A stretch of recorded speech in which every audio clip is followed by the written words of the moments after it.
Avec IRIG, la grande école 100% dédiée au management de l'innovation et à l'accompagnement des transformations durables, retrouvez le journal Écho de Lyon Décideur.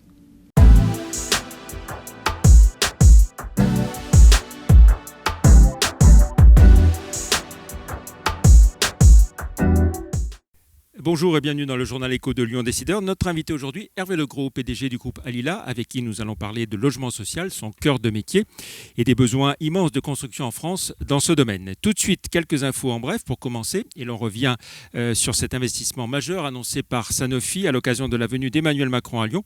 Au total, le groupe pharmaceutique va investir la bagatelle de 610 millions d'euros en région lyonnaise, dont 490 millions dans une usine de fabrication de vaccins ultra performante à Neuville-sur-Saône, avec à la clé quelques 200 créations d'emplois, et puis 120 millions d'euros à Marcy-l'Étoile dans un centre de recherche et développement. Le président de la République a confirmé sa stratégie de réindustrialisation de l'industrie du médicament en France. Moins bonne nouvelle en revanche que celle de Renault Trucks qui annonce vouloir procéder à 463 suppressions de postes, dont essentiellement des cadres et ingénieurs. Un plan censé se mettre en place sur la base du volontariat et qui touchera les sites historiques de Saint-Priest, Vénissieux et de Bourg-en-Bresse et qui pose la question du devenir du nouveau centre de recherche et développement annoncé pour 2021, dans lequel un peu plus de 30 millions d'euros devaient être investis. Fiducial poursuit son développement dans la sécurité avec le rachat des activités de l'Espagnol Prosegur en France. Fiducial qui dispose de 9500 personnes dans ce domaine désormais, soit la moitié des effectifs du groupe qui pèse plus de 1 milliard d'euros de chiffre d'affaires en Europe avec 810 agences et 1 milliard 700 millions de dollars dans le monde avec les États-Unis. Et puis pour finir, le chiffre du jour, 29 741, c'est le nombre de créations d'entreprises en 2019 dans la métropole de Lyon, un chiffre en croissance de 25% par rapport à 2018, avec 5 820 créations supplémentaires. On retrouve donc notre invité Hervé Legros, PDG fondateur du groupe Alila, qui nous accueille ici au siège du groupe. Bonjour. Bonjour Jean-Pierre. Spécialisé donc dans le logement social, le logement intermédiaire, avec une croissance toujours aussi forte. Bilan de l'année 2019, même si ça semble déjà très loin pour commencer. Oui. Une belle croissance de quoi ? 26% encore ? Exactement, c'est avec une croissance de 26%, surtout un chiffre d'affaires en progression. Et puis avec, on sait tous comme dans notre métier, une année post-électorale, indirectement, voilà, on s'en est plutôt pas mal sorti. Voilà, alors en chiffre d'affaires, ça fait donc 611 millions, un peu plus d'1,3 milliard de volume d'activité et voilà, et un peu plus de 7500 logements réservés, donc une belle année en perspective, mais voilà, maintenant on se tourne bien évidemment sur l'année 2020 et 2021, parce qu'on est quand même à la moitié de l'année déjà. Donc, on va rappeler la présence du groupe Alila désormais dans toute la France, oui, avec des agences régionales partout, oui, aujourd'hui, parfois même 2 agences dans chaque région. 2 agences que maintenant, vous savez, les régions étaient regroupées, donc on a des grands territoires, donc comme l'exemple Lyon-Annecy, voilà, avec Auvergne-Rhône-Alpes. Mais voilà, aujourd'hui, c'est vrai que c'est 13 agences, 10 régions, voilà, plus d'une centaine de collaborateurs. Et puis voilà, une volonté de répondre à cette crise du logement, de faire plus, mieux. Et voilà, et en tout cas, ça fait maintenant plus de 10 ans qu'on a une croissance à 2 chiffres, donc on s'en félicite, mais voilà, ça ne s'arrête pas là. Alila est rentré dans le top. Ah oui, top 10. Top 10. Ouais, on était 8e. Là maintenant, on va encore certainement, il y a un classement qui va sortir dans les prochaines semaines. Mais au-delà du classement, aujourd'hui, c'est vraiment le modèle Alila qui fonctionne. Voilà, c'est vraiment son positionnement.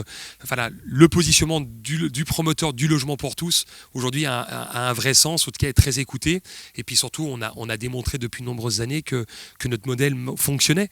Parce que c'est bien beau de faire de la croissance, mais après, comme ce qui est important, c'est aussi quand même que l'opération et que le groupe soit rentable, et le groupe est rentable et peu endetté, donc ça nous permet d'avoir des belles perspectives de développement. Alors on va revenir sur ce début d'année 2020 et ce qui s'est passé à partir de la mi-mars. Oui. Pas d'arrêt de chantier en ce qui vous concerne Très peu, alors oui, on a eu quelques chantiers au niveau national qui ne se sont jamais arrêtés, mais ils se comptaient quand même sur les doigts d'une main.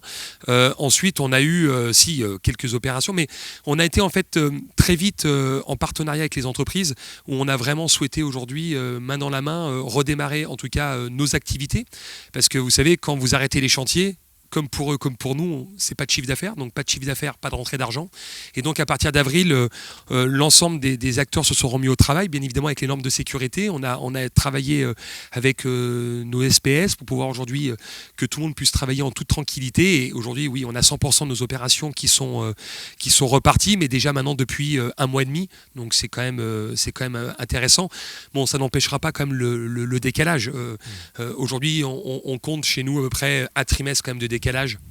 Avec, vous savez, les élections municipales qui ont été reportées, le deuxième tour, les municipalités qui n'ont pas pu se mettre en place tout de suite. Et même si celles qui se sont mises en place le 28 mai, elles doivent gérer les écoles, le Covid et le retour aussi de leurs agents municipaux. Donc voilà, on va dire, malheureusement, la vraie rentrée sera vraiment à partir de septembre. Mais voilà, chez nous, on est parti sur 3 mois de décalage qu'on va rattraper dans les prochaines semaines. Alors, vous avez évoqué le logement pour tous, votre combat. Vous prenez régulièrement la parole pour dire qu'il manque de millions des millions de logements, des millions en France. De logements, oui. Qu'est-ce que vous attendez des nouvelles municipalités qui vont être élues, qu'elles lancent très vite des programmes, qu'elles choisissent de construire fortement, parce qu'il faut aussi relancer la machine économique? Oui, de toute façon, aujourd'hui, il faut relancer la machine, ça c'est sûr. Il faut surtout continuer, en tout cas pour certains secteurs, la machine, parce que heureusement, il y a des secteurs qui ne s'étaient pas arrêtés. Nous, à Lila, vous savez, on est apolitique. Donc d'ailleurs, notre métropole de Lyon, notre ville de Lyon, nous, on est inquiets de rien. Enfin, aujourd'hui, je lis beaucoup de choses de beaucoup d'acteurs. Nous, on fera avec les acteurs qui seront élus et surtout, on sera force de proposition pour les accompagner dans leur politique environnementale, dans leur politique de développement et puis surtout dans leur politique du logement. Vous savez, une métropole comme Lyon ne va pas s'arrêter du jour au lendemain. Aujourd'hui, la métropole de Lyon est une métropole très dynamique, il y a des besoins, il manque cruellement de logements. À Lyon, pour avoir un logement social, c'est un peu plus de 4 ans d'attente. Pour avoir un logement intermédiaire, c'est pratiquement autant de temps. Les classes moyennes ont été exclues car aujourd'hui, le prix de l'immobilier est devenu insupportable sur la métropole. Donc voilà, nous aujourd'hui, en tout cas, on a des convictions, on a une méthodologie, on a aussi un savoir-faire qui est, comme vous l'avez dit tout à l'heure, le logement pour tous. Et on accompagnera en tout cas l'ensemble des nouveaux élus sur le territoire. Dès le lendemain, on va dire, de leurs élections, en tout cas, on ira les voir, on ira se présenter. On l'a déjà fait et on continue à le faire. Mais en tout cas, voilà, on se mettra au travail avec ceux qui seront en tout cas élus. Mais vraiment, on voit l'avenir d'une façon plutôt sereine parce que donc tous ceux qui disent dans les milieux économiques qui s'inquiètent de l'arrivée possible d'une majorité verte, rose, rouge, vous dites c'est pas le problème. C'est pas le problème. Aujourd'hui, ces gens-là auront après une réalité économique sur le secteur qui ont été élus. C'est sûr qu'aujourd'hui, une personne qui est élue dans un secteur qui n'est pas dynamique, forcément, il va pas forcément vouloir développer des centaines de logements. Je l'aurais dit et je le répète, la métropole de Lyon est trop importante pour aujourd'hui tout arrêter. Et moi aujourd'hui, j'ai confiance aujourd'hui en nos politiques. Aujourd'hui, les politiques même si après ils ont des couleurs qui sont différentes, ils ont une vraie volonté, c'est d'écouter comme leurs concitoyens. Et aujourd'hui, je vous assure, sur notre métropole, il faut construire plus de logements, mais peut-être différemment. Voilà. Alors, on vous entend beaucoup aussi pour dire c'est plus important de construire des logements que de faire de la rénovation. Ça compte aussi la rénovation. Bien sûr. Par rapport à la transition énergétique. Non, mais vous savez, aujourd'hui, à Lila, son métier, c'est de construire du neuf. Donc, bien évidemment, je prêche pour ma paroisse. Pour votre paroisse. Mais bien évidemment, la rénovation est très importante, mais pas que. Vous savez, je prends là un exemple. Enfin, un logement en rénovation, on ne va pas le découper en deux pour loger 2 familles. Donc, de toute façon, il faut du neuf. Il faut peut-être le faire différemment, peut-être avec d'autres contraintes, peut-être avec d'autres performances énergétiques. Ça, après ça, on le discutera en tout cas avec les gens qui seront en tout cas, qui auront les manettes de tout ça. Mais aujourd'hui, il faut des logements. Qu'est-ce qui a connu la métropole de Lyon, malheureusement, depuis de nombreuses années? Et ce n'est pas malheureusement à cause de l'équipe qui était en place, qui était pourtant dynamique, volontaire. Ils ont eu malheureusement un coup d'arrêt très fort à cause de la révision du PLU. Le PLUH qui a mis quand même beaucoup de temps pour pouvoir se mettre en place.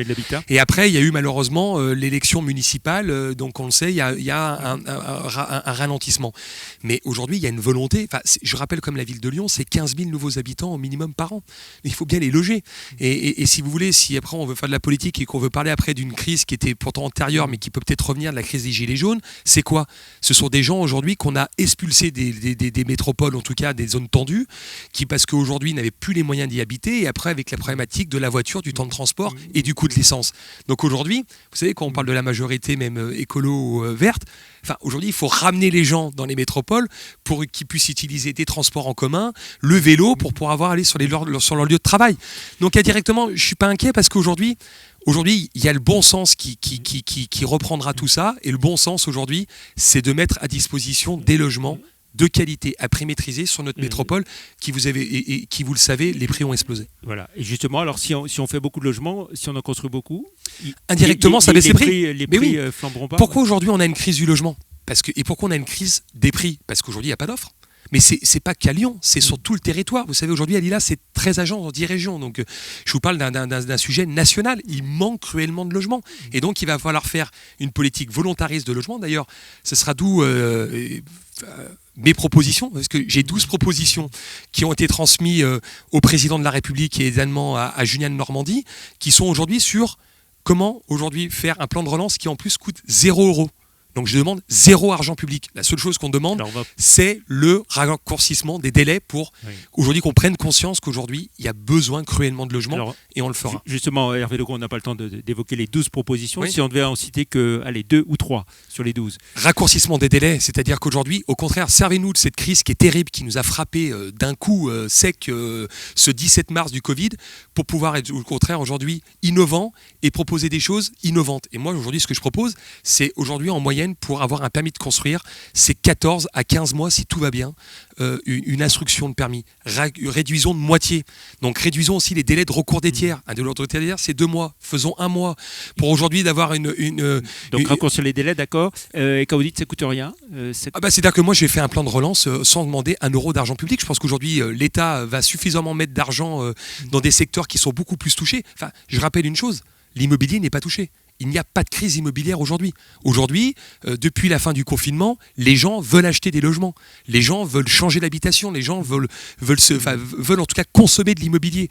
Bon, donc aujourd'hui, on ne va pas demander de l'argent qu'on a besoin. On n'a pas besoin d'une énième loi de défiscalisation qui fait des logements qui coûtent cher, qui aujourd'hui, malheureusement, ne répond pas à la demande et qui en plus crée du déficit. Aujourd'hui, moi je demande 0 argent public. La seule chose que je demande, c'est que le gouvernement suive le plan en tout cas qu'on propose, qui est de faire 1 million de logements par an. 1 million, pas 400 000, 1 million de logements. Mais ça passe aussi par une chose, respecter les PLU.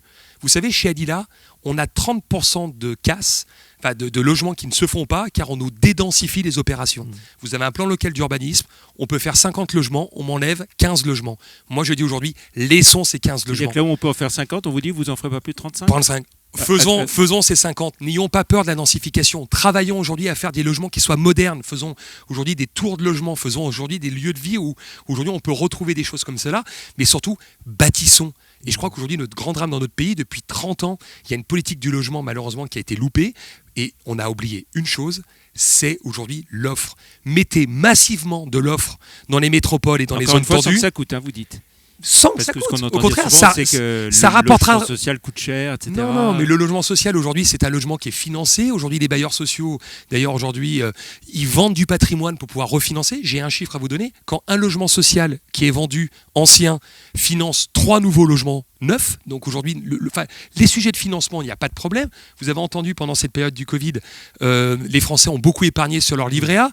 Donc aujourd'hui, le logement social est financé par le livret A. Donc les moyens sont là. Aujourd'hui, la seule chose qu'il faut, c'est la volonté politique. Et moi, aujourd'hui, je porte un flambeau. C'est celui aujourd'hui de la volonté de construire plus. Et voilà, le président en a parlé dimanche. Il cherche aujourd'hui des solutions. Il cherche aujourd'hui en tout cas des acteurs comme Adila. Vous fait passer les vôtres, en tout cas. J'ai fait passer les miennes et je suis persuadé, en tout cas, qu'il les a lues, qu'il va écouter. Et je pense aujourd'hui que ensemble, on peut aujourd'hui trouver une solution pour construire mieux et plus. Voilà. Très en bien. tout cas, voilà sont Merci beaucoup, les mots que je voulais faire passer. On a bien compris votre message. Merci. Avant de nous quitter, je vous offre le dernier numéro de Lyon Décideur, numéro 5, avec ce dossier sur les secrets des duos qui cartonnent. Très heureux de vous l'offrir. Merci à vous. Merci à vous de nous avoir accueillis ici pour cette émission. La semaine prochaine, nous accueillerons le directeur régional de RTE. Bonne fin de semaine, excellent week-end. Merci, au revoir. Merci Jean-Pierre.